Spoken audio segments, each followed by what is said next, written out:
ఇటీవల పాకిస్తాన్ చేసిన మిసైళ్లు, డ్రోన్లు దాడులను సునాయాసంగా తిప్పికొట్టినప్పుడు మన ఎయిర్ డిఫెన్స్ సిస్టమ్స్ ఎంత పవర్ఫుల్లో ప్రపంచానికి తెలిసింది.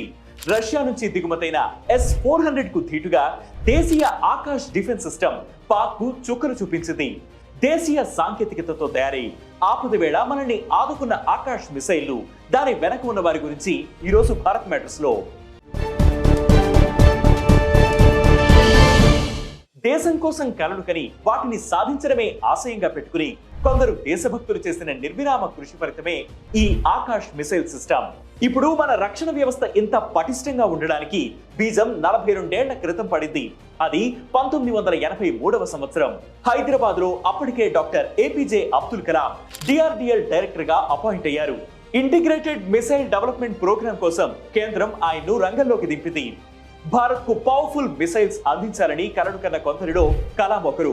గతంలో SLV-3 ప్రోగ్రామ్ కు ప్రాజెక్ట్ డైరెక్టర్ గా పనిచేసిన అనుభవం ఉన్న కలాం ఈసారి integrated guided missile development program start చేసేందుకు సిద్ధపడ్డారు. ఈ ప్రాసెస్ లో కలాం 5 రకాల మిసైల్స్ ను తయారు చేయడంపై ప్రపోజల్ పంపారు. అవే పృథ్వీ, అగ్ని, ఆకాశ్, త్రిశూల్, నాగ్. వీటిలో Prithvi short range surface to surface missile, Agni long range surface to surface missile, Akash medium range surface to air missile, Trishul short range surface to air missile and Nag anti tank guided missile. ఈ 5 proposal కు పంపితే వాటి నుంచి 1-2 approve అవుతాయని కలాం భావించారు. కానీ అనూహ్యంగా ఈ 5 మిసైళ్లకు గ్రీన్ సిగ్నల్ వచ్చింది. అంతేకాదు, ఒకదాని తర్వాత ఒకటి ప్రాజెక్ట్ స్టార్ట్ చేద్దామని కలాం బృందం అనుకుంటే అక్కర్లేదు, అన్ని ఒకేసారి స్టార్ట్ చేయమని చెప్పిందట అప్పటి కేంద్ర ప్రభుత్వం. ఈ నిర్ణయం వెనుక నాటి రక్షణ మంత్రి సలహాదారు, మాజీ శాస్త్రవేత్త అయిన VS అరుణాచలం పాత్ర కూడా ఉంది. ఆయన సలహాతోనే అప్పటి రక్షణ మంత్రి వెంకటరామన్ కూడా మరెలాంటి సందేహాలు వ్యక్తం చేయకుండా ప్రాజెక్ట్ కు ఓకే చేశారు. అలా ఈ 5 missile programme పట్టాలెక్కింది.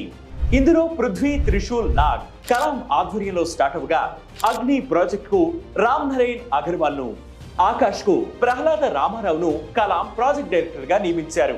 తిరువనంతపురంలోని Vikram Sarabhai space centre లో పనిచేస్తున్న డాక్టర్ ప్రహ్లాద రామారావు అప్పుడే కొత్తగా DRDL లో చేరారు. ఆయన పనితీరు, నైపుణ్యం నచ్చడంతో కలాం ఆయనను ప్రాజెక్ట్ డైరెక్టర్ గా నియమించారు. అప్పటికి ఆయనకు 35 ఏళ్లే. దీంతో ప్రహ్లాద అప్పట్లో యంగెస్ట్ ప్రాజెక్ట్ డైరెక్టర్ గా గుర్తింపు పొందారు. 1989లో మొదటి అగ్ని మిసైల్ టెస్ట్ చేసినప్పుడు ప్రపంచ దేశాల నుంచి వ్యతిరేకత వచ్చింది. 1987లో ఏర్పడిన మిసైల్ టెక్నాలజీ కంట్రోల్ రెజిమి అనబడే Canada, France, Germany, Italy, Japan, UK, US దేశాల కూటమి దీనిని తీవ్రంగా వ్యతిరేకించింది. భారత్ కు మిసైల్ టెక్నాలజీ విషయంలో సహకరించేది లేదని పేర్కొన్నాయి. దీనికి కౌంటర్ గా భారత్ DRDO ల్యాబొరేటరీలు, పలు పరిశ్రమలు స్థాపించి దేశీయంగా వనరులు సమకూర్చుకోవడం మొదలుపెట్టింది. ఇందులో భాగంగా 1990లో మొదలైన ఆకాశ్ మిసైల్ ప్రోగ్రామ్ 15 ఏళ్ల పాటు సాగింది. రామారావు ఆధ్వర్యంలో వేల మంది శాస్త్రవేత్తలు ఇందులో పనిచేశారు. తొలుత 300 కోట్లతో 1994లో లాంచ్ అయిన ఈ ప్రాజెక్ట్ మొదట ఎన్నో సవాళ్లను ఎదుర్కొంది. అయినా సరే పట్టు వీడకుండా సైంటిస్టులు శ్రమించారు. రాజేంద్ర అనే పవర్ఫుల్ రాడార్ ను డిజైన్ చేయడంతో ఈ ఆకాశ్ మిసైల్ టెక్నాలజీలో ముందడుగు పడింది. 70 కిలోమీటర్ల రేంజ్ లో ఏ శత్రువుల మిసైల్ ఉన్నా గుర్తించేలా 30 కిలోమీటర్ల రేంజ్ లో దానిని షూట్ చేసేలా డిజైన్ చేశారు. మొత్తంగా 500 కోట్ల బడ్జెట్ తో పూర్తయిన ఈ ప్రాజెక్ట్ ను ఎన్నోసార్లు పరీక్షించారు. అలా చివరికి 2014లో ఇండియన్ ఎయిర్ ఫోర్స్, 2015లో ఆర్మీ ఈ ఆకాశ్ మిసైల్ సిస్టమ్ ను తన అమ్ముల పొదిలో భాగం చేసుకున్నాయి. ఇప్పుడు అదే ఐరన్ డోమ్ కు మించిన సామర్థ్యంతో పనిచేసి దేశం గర్వపడేలా చేసింది.